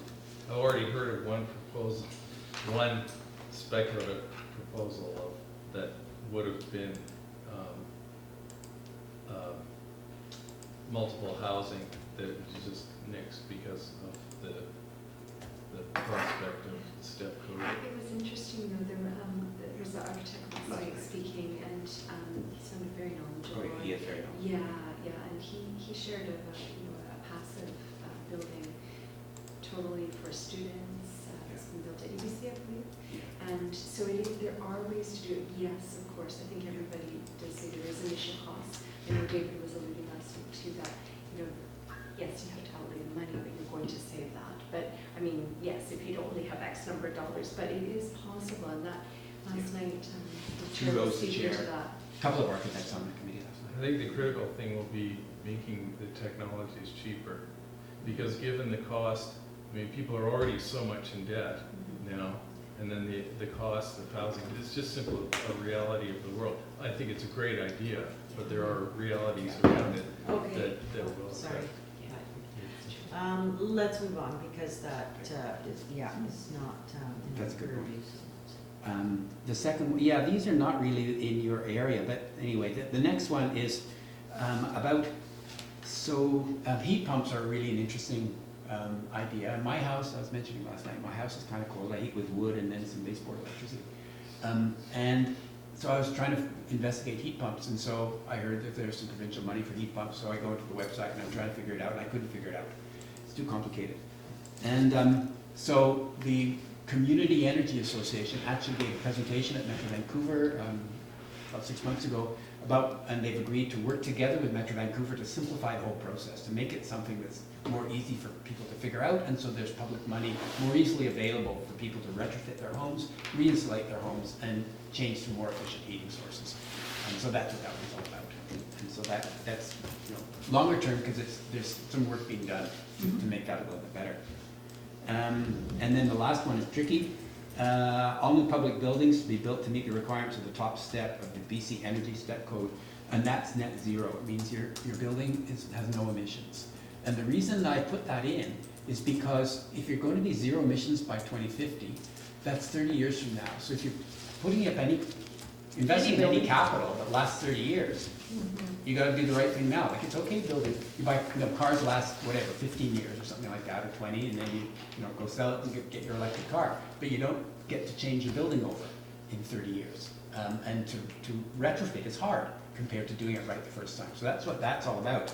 But we've added in the words "to the extent possible," because we have a design. Right now we're trying to do a new community center, but it's expensive. We don't know if we've got enough money to do it, and the plan's underway. It's the architect for the project was there last night. He's doing a whole lot of work to try to reduce the energy consumption in the building, but it's not perfect just yet. Anyway, so that's why that's controversial. The last ones you'll be more on the buildings, but the last ones you'll be more interested in because they're to do with nature a whole lot more. And that's the adaptation. Let's go with the nature stuff. Yeah. So if you saw the slides in the presentation I gave, you could see what's coming. It's hotter summers that will be twice as long, but with about 20% less rain. And you know what it was like. Not this last summer, we're very lucky. We had sprinkles of rain every now and then, but a couple of summers previous to that, it was really hot and dry, and there's lots of trees that are having trouble. Lots of hemlocks in trouble and cedars in trouble. And so we just know that our forests are going to be in trouble. The other thing is extreme weather. So it's not just longer and drier, it's just you get crazy rains that are way heavier than in the past. The rains last year, a heavy storm blew out 3 of our culverts. And then we had that big windstorm that damaged our dock. And so we ended up having to spend about $750,000 to fix those things. So we've got to sort of consider all of that in the future in terms of that's what the adaptation section is all about. So the first one, to protect built infrastructure. This is not so much in your area. This is asset management. So look at all the high-risk areas, assess, actually our engineer helped me with one of these, assess floodway capacity considerations for increased winter precipitation, determine culvert capacities, and establish new flood construction levels where appropriate, that's for sea level rise and so on. And make sure there's a proper financing to protect all of them as well. I think one of the things, I think you probably got it somewhere else, maybe this is why it's not here, but the ideas of maintaining forests above your culverts, for example. It's in number 7. Okay, thank you. So number 6. But it does help to protect the built infrastructure too. So I'll skip to number 7 since Joelle mentioned it. To protect natural systems, So this is back to the conservation development policy to protect forests, wetlands, and other environmentally sensitive areas. Work with the province of BC to ditch the plans to log the crown lands. Increase protection of forest lands from overuse of fire by working with Metro Vancouver to extend Kirkland Park into the crown lands. And finally, on agriculture, retain soil fertility and its ability to store carbon by encouraging and enabling regenerative agriculture. Then longer term, a comprehensive ecological assets inventory. So that's something that the Suzuki Foundation has been working on, helping Gibson's do that. What's the acronym? I'm forgetting the acronym. National, Yeah, Municipal Natural Assets Yeah, Initiative. that's right. Menai. Yeah. And then retaining ecological connections. Metro Vancouver is doing some work on its Greenways network. Bowen's Greenways go right across the island in the regional network. So Daniel is involved with Metro doing that. So making sure those connections are there to help our animals, but also to help the trees as well, that they're not being isolated and fragmented. And using land use decisions. So data on carbon storage and environmentally sensitive areas. Well, both Metro Vancouver and the Islands Trust have that stuff, and community groups, but the carbon storage is really interesting. Metro Vancouver has done actual, with photographs, they've actually figured out the carbon on a parcel basis all across the whole region. So you can actually look at where they're proposing to log and figure out what the carbon storage is, what the damage is going to be. You can actually multiply it and so on. So I'll do one more guidelines for, the last one. Establish and promote guidelines for landscaping and irrigation systems to reduce overall demand for water. Okay. So in number 5, Yeah. identify high-risk areas such as those vulnerable to sea level rise and restrict development appropriately. I agree with that. I think one of the things that you could refer to is, I don't know if you're familiar with the Green Shores design standards, Yes. because that in part addresses that. So you don't have to reinvent the wheel. You could refer to Green Shores design standards to help guide the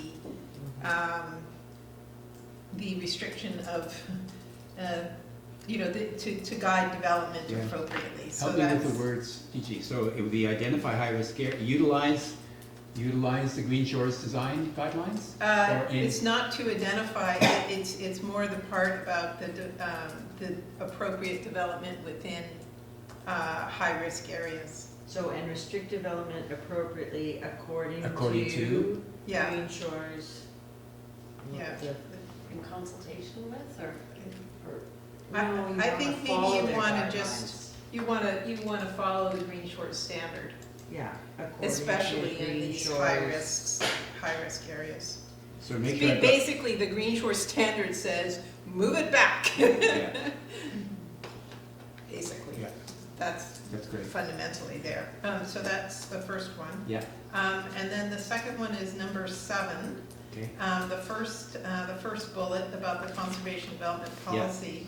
I believe you should add shorelines into that list of forests, wetlands, and shorelines, because when you look at sea level rise, storm surge, et cetera, these are areas that are especially important, In adaptation.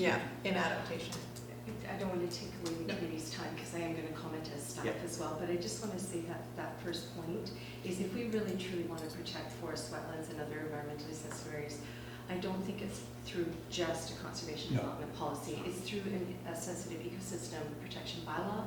It's through a site alteration bylaw, which we're working on right now, as Steve looks, shoreline protection bylaws of some sort. That's it, because, I mean, yes, We need a bylaws, conservation. We need bylaws, Yes, yes. no, Good good point. point. We Good don't have point. finish. There's the policy is fairly one quick. thing, yeah, Yeah. but the Sorry. bylaws. Let's just Sorry. start from Bonnie. Give me the words, Bonnie. Protect. So if we want to protect, so to protect forest, wetlands, and other environmentally sensitive areas, and our shorelines, we could say as well, we need, for example, a sensitive ecosystem protection bylaw. Develop. Or Develop and adopt. adopt. Yep. We need site alteration bylaw of some sort, or steep slope tree provisions, tree cutting provisions. So just site alteration bylaw, because I know that's what Daniel is working on right now. And we need some form of shoreline protection bylaw or development tools, Shoreline.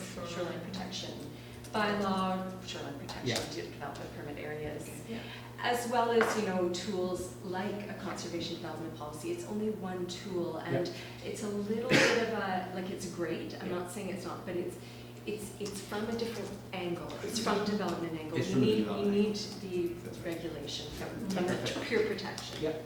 So I scratched that down, but you'll get better words Yeah. when we do this later.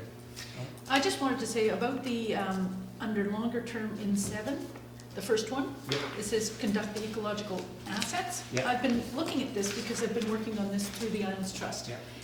And it relates to that green economy, the green business thing we went to, David Yep. Suzuki was Yep. there. Yeah, green, Okay. yeah, economics. Yeah, and so here's the latest. It is not necessary to wait for natural asset financial reporting requirements and inventorying and quantifying. The bottom line, in the immediate term, local governments can make use of the notes section in the annual financial statements. So I think I've got a whole thing that I've been putting through Islands Trust, and I'll bring it. But I think rather than do all this work, I think it could be as easy as initiate, oh gosh, what should I call this? Natural assets management strategy. Plan, could it be a plan, natural asset plan? Natural asset management plan. Yeah. Yeah, Yeah. and initiate that, including acknowledging ecological services. Well, that's what a natural asset Yeah. management plan is about. But what I mean by acknowledging is that this bit about the financial note is actually in your financial statement. You can put a little note in annual financial statements, departmental reports, all these things. But anyway, in the annual financial statement that's audited by KPMG or whoever you've got, you can put a little note that says, that acknowledges the value of wetlands, foreshores, forests, all these things, because they, otherwise you'd have to build gray infrastructure. But so, don't you have to have figured, I mean, to put it into a note in the financial statements, don't you need to have assigned a value? No, you don't. It's just a little paragraph that acknowledges it, and it's a way to get started. So that's why I'm trying to, because this part puts everybody off, right? They're going, Yes. wow, we don't even have our own We haven't done that. infrastructure. We haven't even counted up the pipes yet. Yeah. So this one is very intimidating, and you don't need to do all this. Can I suggest that Sue Ellen and David speak about this in more detail? Yeah, I will do that. And I agree, because to conduct a comprehensive ecological assets inventory for the island Hard. is expensive. Huge. It's years in the making, you know, surely with, you know, climate emergency and others across the province and elsewhere dealing with this, there, you know, let's look at, are there averages that we can say, okay, well, we have this much of our land base is wetlands, and so what's the average asset amount, and go from there and Well, not don't try even- and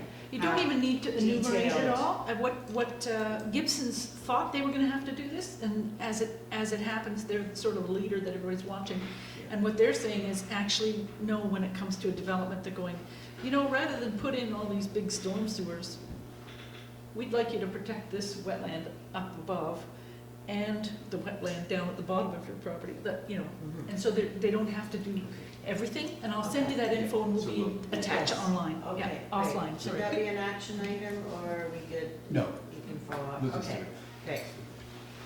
And I didn't do number 6, the protection from droughts and wildfire, and I think the most obvious one is they require rainwater catchment systems. And so the words say assess the feasibility, we have to figure out how to do that. And the reason is, it's kind of obvious, to reduce the stress on both engineered and natural water systems. So you're collecting some water to do your gardening, and so you're not draining the ponds and streams and so on as much as you otherwise would. Could in addition to that be to encourage people to install them, Um, that are already there? Yes, that's true, Yeah. Yeah, good journey. I was encouraged by a lack of water. Yeah, absolutely. One good thing, I think this is interesting for us, is the province is working on special fire smart regulation or fire smart information or regulations within riparian areas, because we don't really know the whole sites. Like, I know that people, we want to clear under houses, and some people, like, you go into a lot of jurisdictions and you see the meeting of a site, you see this completely clearing of a site. So we don't know, yes, we have to protect our homes, our assets, but we don't know what we're going to do, how we're going to augment or actually make the problem worse if we clear everything, like, and it can get carried away. So I was really, really happy to hear that the province is working on special fire smart sort of educations and some regulations within riparian areas, so that they don't just get damaged and augment the problem. Yeah, there's sort of a little bit of panic around this. Oh my God, let's cut down all the trees anywhere near my house. And so it's a big issue. Yes, I quickly, mean, and then we should move on. Yeah. Just that I think the current wildfire planning guidelines our fire prevention guidelines are based out of Kelowna and places that are completely different habitat from here, that have ponderosa pines, very fire adapted. And whereas some of the research that's being done at UBC by Dr. Laurie Daniels and others are about actually you should keep more trees because you need to shade the ground in the rainforest, otherwise it's cooler, so that it stays cooler and so that it stays moisture and so that you don't get as much air movement drying things out. And so it's undecided yet. I was at the Land Trust Alliance of BC meeting last week, and a bunch of people are thinking about this too, who care about the nature and the ecology, and who have also been hearing from municipalities that want to kind of do a lot of clearing because they've got dead trees, so they're going, oh, just. It's just like this fire smart book that we have there for, it's for Canada wide. Yeah. So they have species in there that they denote as native, which are not native to here, for one, because it's just Canada wide, and also it has species in there to plant that are invasive. It has things like butterfly rush and stuff, so it's just, this is, there's just some issues. I'll keep you in, I'll share some info with you. Any more thoughts on what we have here? The last one is, working with the gain active support, and it's just got how we need to help the public and get engaged. And this is part of sort of step one of that, working with communities. I teach you first in this one. Okay, just a really minor one, on the point of consider including elements. Under 8, yeah. Yeah. The strategy for tourism and branding. I thought, you know what, I think shouldn't consider, just include it. Be a little bit more. I think it's a good idea. Yeah. Yeah, it is. My question was, I've been asked by some people, staff too, in the Islands Trust, can Bowen work with the Islands Trust? Because Islands Trust declared a climate emergency a little while ago, and we've got all kinds of things that we could work on with each other. And I know you've got that in the introduction, but I wondered if some of the things from the introduction you might want to put into it to make sure that it's going to happen. The thing about that this is going to be updated frequently, and that you're going to work with others, and whether you wanted to consider adding them as separate. I guess I know, like, for instance, so as I said, I'm on the Climate Action Committee for Metro Vancouver, and so what they're doing right now, they set the 2050 target of 0, which is astonishingly difficult to do, but they're coming up with what we call roadmaps for transportation, roadmaps for building, roadmaps for industry and all kinds of other stuff, and roadmaps for adaptation. So I know as soon as that comes out, I'm going to be looking for it and looking to see, okay, is there anything we can jump on and work with? So I think, I'm going to know that automatically, and I think, so, I'm not as familiar with the Islands Trust stuff, but you just got to keep lobbing stuff at us. I think. In order to ensure it, I like the idea of, and that really speaks to engaging Bowen residents, but knowing that the municipality is working with other organizations like Metro Vancouver, like the Islands Trust. So could we not put another bullet under 8 and say, Is it communications? Yeah, it's communications, and I think it also gives, for Bowen residents to know that they are part of a greater whole, working together. I think that gives more credibility to what the municipality is doing. So maybe it should be, so there's delegate responsibility. I guess it would be, what would the thing say? It would be, see the communications. Keep abreast of. But with an emphasis on collaborating with, you know, The third Islands Trust, Metro Vancouver, and other organizations with similar Goals. Strategies. goals, goals to engage with the public and something along those lines. Participation? Yeah, To it's encourage important, participation. it's important that Bowen citizens know that we're not trying to invent the wheel on our own. Yeah, that's right. We are piggybacking on some very big resources, in And we order need to work with other people, other organizations like the Islands Trust, Yeah. and I think it's good that we mention Islands Trust and Metro Vancouver. Are there other key organizations we should mention? And others. And others, yeah. I would just put that, because then we don't know how it's gonna change through time. It may Yeah. be that there, others will emerge, those are Yeah. just the ones now, but I think it'll, it helps. I think it helps people think that we're not trying to change the world all on our own. They're expecting me to do everything. Yeah. We also had a similar conversation at House on the Forum back Yeah. a month ago. Yeah. When they talked about actually allocating someone for climate change person to help make sure we were all connected. I think there's one other point about that collaboration, is it has to go both ways. Bowen Island, we're not, even if we make Bowen Island zero by 2050, it's not going to save the world, it hardly needs anything. Even if Canada would be zero by 2050, it hardly needs anything. Except for it does mean a whole lot in encouraging other people. It's when, because what I've done at Metro Vancouver is made sure everybody knows that Bowen has declared a climate emergency. So that, because there's still some municipalities that haven't, like Bowen's only small, but if they can do it, well, I guess I should too. And it's that example, it's making sure everybody knows that everybody is working on it, so it encourages others to act. And that, it means other areas within Metro Vancouver, other areas within Canada, other provinces that are recalcitrant, and other countries, such as the one south of us that just can't think of doing the right thing At the moment. at the moment. Okay, Guys ready to go on this? yeah, It's a big one. okay, thank you, Thank you David. so Let's, much, David. Thanks for these great comments. Are you ready to vote? Thanks for all the work you're doing on it, Yes, that's I'm great. going to read this. Thank you. Bob, put it up. I don't want to read all that. Ooh, Who wants to okay. read? Who's been quiet tonight? Christine? Gonna read it? I can read, it's okay. Do we need to? Okay. We just read it ourselves. Sure. Oh, boy.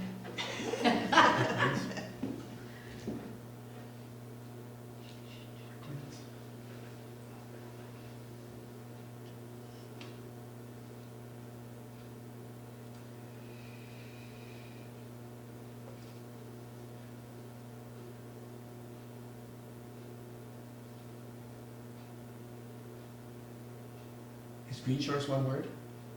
No, it's 2 words. 2 words? Capital Yeah, S. capital S.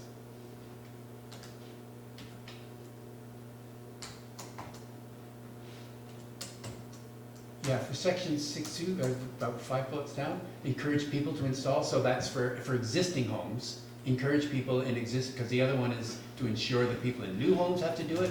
Encourage people in existing homes to install. Okay.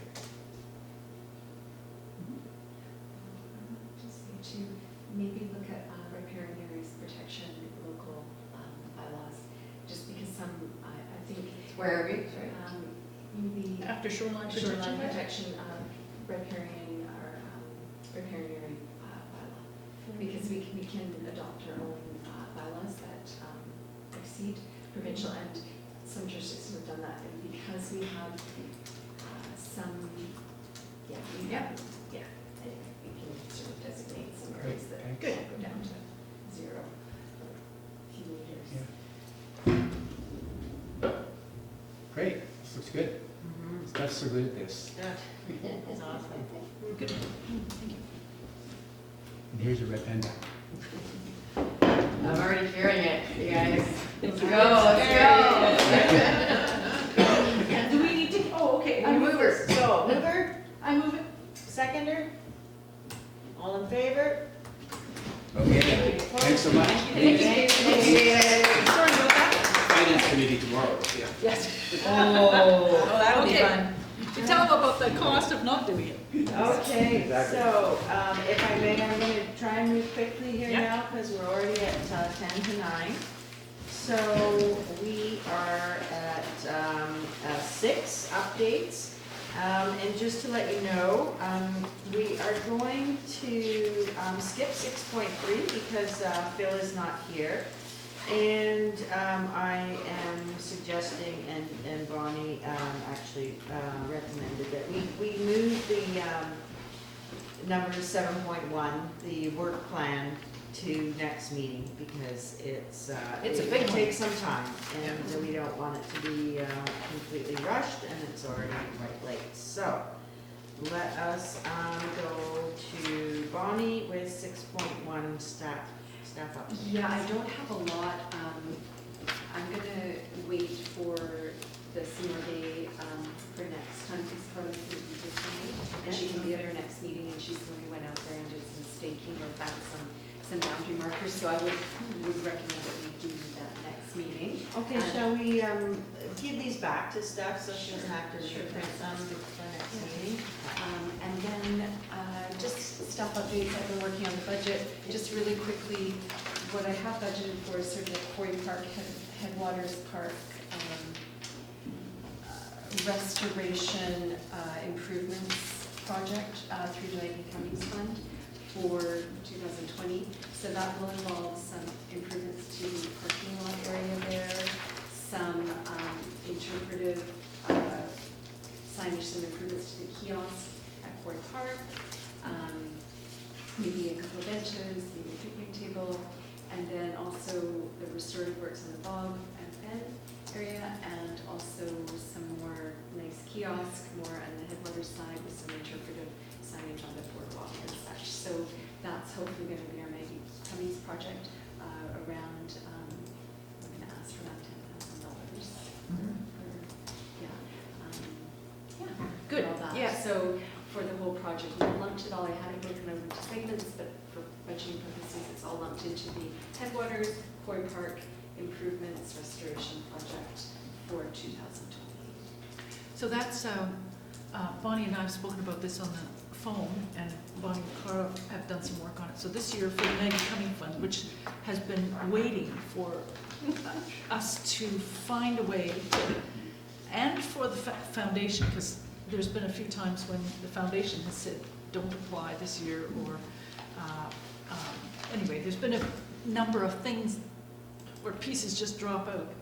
And so this year, Bonnie's gonna take the lead on it, and so she's putting together a budget, and the budget fits with the work plan. So that's, I'm hoping that by not doing the work plan tonight, we're not damaging the budget process in any way. I had to get that into the budget. So it's there, already- So it's in there just because we have to have that in, but no, it shouldn't. We'll have a good discussion. It won't be too late to have Right. this. Good, Okay. okay, so just to let you know, that's going on. Great, great, great. Okay, so, that's all. I have a Okay, question six- about, just, is Carla still on a couple days a week, or how's it? Yeah, so Carla is 3 days a week. Okay, good, so you're back and you've still got Carla. Okay, 6.2, Sue Ellen is going to give us a Council of Islands Trust update. Not much to report in particular, except that Bonnie and I have talked a couple times since she's been back. And this year, it looks like we might actually have a budget and somebody to really do some of the work and things like that. I must say, from the council point of view, without a, we've got a bunch of staff changes happening at the office here. As you know, you might know Kathy Lalonde is away on leave till January the 6th, and her husband has died.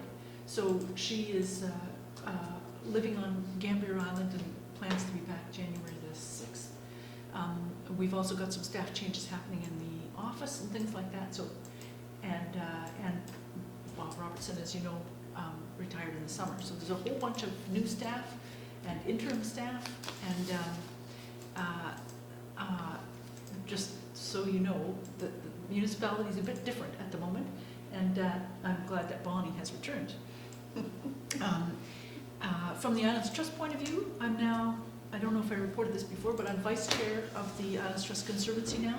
Probably doesn't mean anything particular, except that I'm trying to be more involved in that organization now, and and that's why I was at the Land Trust Alliance, the Land Trust, LTABC, Land Trust something of BC. So it's basically all the conservancies from different parts of British Columbia and some of the land trust organizations talking about conservancy kinds of things. So I'm more up on that kind of thing.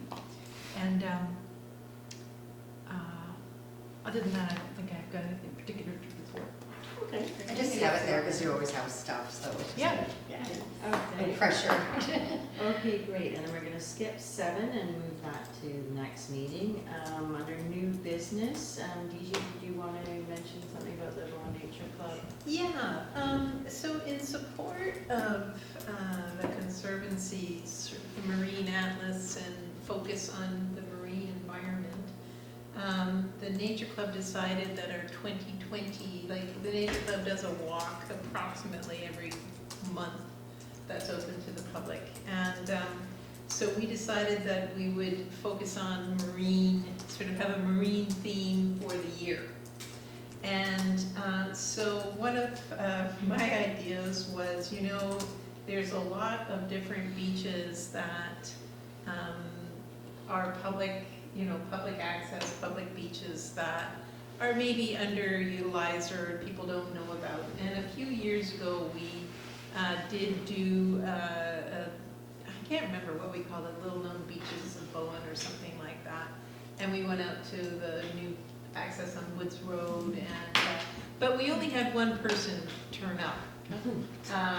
And so I offered that we would have another day again and go out and go to some beaches. So I thought that it would be useful to sort of cross my Nature Club hat and my PTGAC hat, because there might be some, well, you guys could maybe give some feedback as to which beaches we should go to, and maybe any particular things that we wanted to highlight about that. So it's more an information item for, that we'll be doing this in 2020, and I think it's in the spring.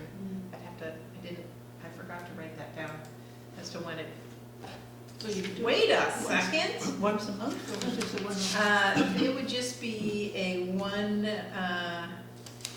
let's see, one time in 2020. We have a whole bunch of different things. When did I say that I was gonna do that? No, I don't have that here. So, but anyway, so 2020. Okay, so we can, Yeah. get back to you with suggestions. I would also recommend talking to Virginia, because she helped with that The beach sort of inventory kind yeah, of thing, yeah. so, yeah.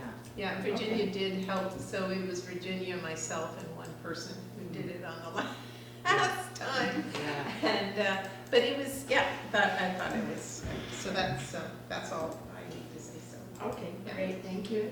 8.2 is about the polls at Veterans Park. We did get an email from Mark about that. Is it something though that, I don't think there's a time crunch on it, can we move that? Because then he could actually speak to it, so. And can we move it, discuss it on the work plan conference, you know, could we add it to the work plan? Item? Okay, and then our next meeting is scheduled for Tuesday, January 21st, but to be confirmed. And Do we want to wait till then for the work plan? I think we kind of have to, don't we? I think we have well, we've got a parks plan, you know, now, so it's not like we have to come up with all kinds of ideas for the work plan, and I've we've actually got done the feedback. work, I've done the work plan for us, so I've done a tentative work plan for 2020 for the committee, and just want to get your feedback on it, and additions, omissions, so that we've got something to work from. Great, yeah, just Perfect. confirming that it's I mean, different than other years, yeah. Yeah, and no lack of lists of Yes. the work plan idea. Yes. All right, well then I'm Okay. gonna ask We'll someone get to that move for 9 o'clock. adjournment. So moved. Holy chair. Okay, then. So, oh, I've got the next meeting is January 21st. Yes, that's what it Okay, is. yeah. Sorry. Sorry. We'll just go back and wait. So the work plan, I'm not sending it to council. Is there never, it It takes usually few has minutes to just- December. No, it's I not mean- 2 minutes. Does it have to? But you Well, have, you guys, you did a lot of the work last month, and then Bonnie put it into a Oh, plan. It's Because kind of a yay or council nay, I does like think. to see it, although Yeah. there's no budget impacts from the work plan, because they're very, as it stands right now, there's no Budget's budget. already in. Yeah, yeah. yeah, As is it it in, stands, is so it in it's here, the like- work, is this No, what It's you did? there, yeah. Yeah. I didn't So I just kind of realize went that it through, was. through Oh, okay. 219 and just said completed or carried over, and then I made a new fresh one for 220 with items for the committee. Even the one that I did, I was inspired by Little Known Beaches, is I put down maybe bi-monthly walkabouts to little known parks and trail segments ongoing, because just to engage the committee and get us all out there and Yeah. fresh air, right? Yeah. So that was one little item I put on there. Well, do we want to look at the 2020 That's work the one. plan? Yeah, that's the 2019, right? Yeah. Just Two more keep going. pages. Yeah. That's up on the screen Oh, there as it well. is, there it is, there it is. Okay, yeah, let's just do it. Sorry, I like to get out early No, too, but. that was, Oh, where is it? so we're going to read through that.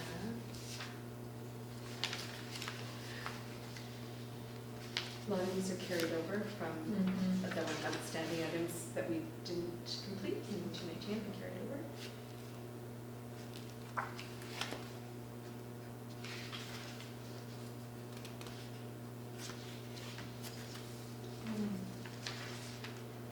I see a lot of work, what I kind of want, so we've done a lot of work in the parks, and, you know, I think the Headwater Quarter Park project will take up our staffing resources quite a bit, but where I see the committee really helping is with some interpretive work and really helping with that in, you know, where do we want to put the interpretive plaques, where do we, you know, the kiosk, the design, a lot of help with that. I really look at 220 as a year of education for our parks, trails, greenways, sort of promoting our park plan. Yeah, education, right? So we should have that in here somewhere, right? Is that here? Education. Oh, yeah. It just says a little bit under Headwaters bog restoration work. Just to formally sort of that, yeah. Yeah, I but I guess mean, I the agree, I mission think it statement. would be good to, Especially with just calling it a climate emergency, that kind of thing too. A good year for education. maybe, Maybe under, I mean, I hate to put it under miscellaneous, but, or maybe, Overall maybe. objective at the Oh, very at the end there. Overall. By the way, there's a typo that says wallaroots. But anyway, I think, I like under- that one. it could be another overall objective. Yeah, It's perfect, just I like that. Yeah. Very good. education, Okay, including climate okay, related. very Yeah. good, love And, that. Yeah, and another Yeah, row, overall in other objectives words. and building. Another row, is that what you're suggesting? Yeah. Yeah. And just to go back to the Headwaters Bog Restoration Program, maybe this is where Bonnie was talking about the Quarry Park, adding some parking and that kind of thing. Is that where it was? That's all in there, yeah. So that one objective, really what that is leveraging the pit toilet that we're gonna put in there, right? To expand the year-round use of the area and add some more facilities to make that another hub. So it's kind of taking some of the pressure off Crippen Park and that kind of thing, but really making good use of that Quarry Park headwaters. What I see is a major trailhead to extend more places that people can walk and use it, now that it's grown, right? Because in the early days, it was, Quarry Park was kind of marginal and that kind of thing. I'm wondering if we could maybe split up some items in the headwaters bog restoration work, because if it includes, you know, the pit toilets and. The pit toilet's kind of operational and it's already in the works, it's gonna be done. It's not part of it, it was done this year. It's not Okay. completed yet, but it's, yeah, Okay. it's not part of anything to do with this committee, really. Okay. Pit toilet itself. All right, that's fine. Yeah. Okay, so I guess when I read that, you know, suitable sites for additional benches, picnic table, obviously that's not part of the bog restoration work. No. So maybe we can just split that out into a separate line item. And the organized interested groups to help with restoration work, just a little flag for me that we have to be very cautious with that, because we want to minimize the number of people on the Yeah. site. And And maybe I should call that more that they want them to help with the interpretive work. Sure. Or something like that, or the restorative work, so not necessarily Could you separate it into having the, one being the restoration work and one just be for, Quarry Park, Quarry Park, Headwaters Park? yeah. improvements. Improvements. Yeah, Yeah. okay. That's a good Sure, idea. I'll separate them out. Yeah, That's that's great. great. Okay, Yeah, that's thank awesome. you. Thank you. And the other thing I would suggest in that last one where it says miscellaneous, I would change that miscellaneous Yeah. title to overall objectives. Yeah. Right, you see, and because you see. Where's the miscellaneous one? It's in the black The bar. last, Yeah. the last. Oh, right, It says yeah. miscellaneous, and really what those ones are all about are overall Kind of objectives. catching, yeah. Yeah. And it was kind of hard So you to, move like, that. yeah, that's great. I'll change You that. may want to Yeah. move them up to the top. But, But and, yeah, put them first. Yeah, Mhm. Yeah. because otherwise it, You kind of get lost on You it. gotta get yeah, lost. and it gives more perspective to the rest of it. Sounds good. Yeah. And I'll put the polls as DG suggested. I can put the polls on here because Mark did Yeah. have some good suggestions about maybe Yeah. flat houses or something, or if they're not treated. So I'll put, I'll put that on here. That's a good idea. Okay. And also, we talked with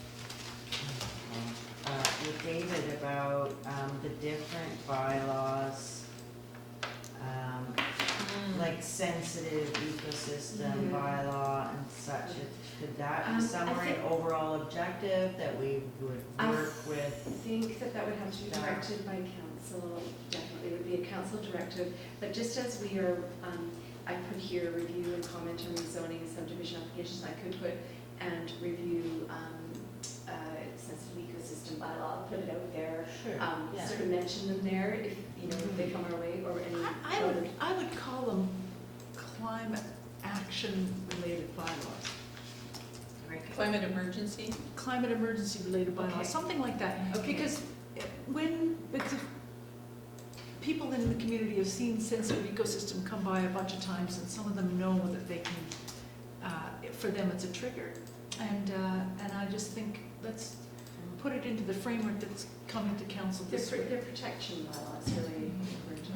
Yeah. Because we're spending a lot of time on conservation development, so that's one tool, but there's other tools Yeah. as well to protect, because that's conservation development. But they're climate adaptation and, Adaptation, and okay. and mitigation bylaws, yeah, something like that, yeah. Okay, Good. any other comments, edits needed on the work plan? Everyone? That's great. That's good. Thank you. Thank you. That was great. Yes, thanks. Let's have a motion on the floor to adopt the work plan for 2020. So moved. G, Christine seconded, there's no further discussion, all in favor? Any Thank you very opposed? much. No. Thank you. Thank you, very much. everybody, that really helps. Good meeting. Yeah. And it's still just 9:10. Yeah, sorry, thank you. Thank you very much. It helps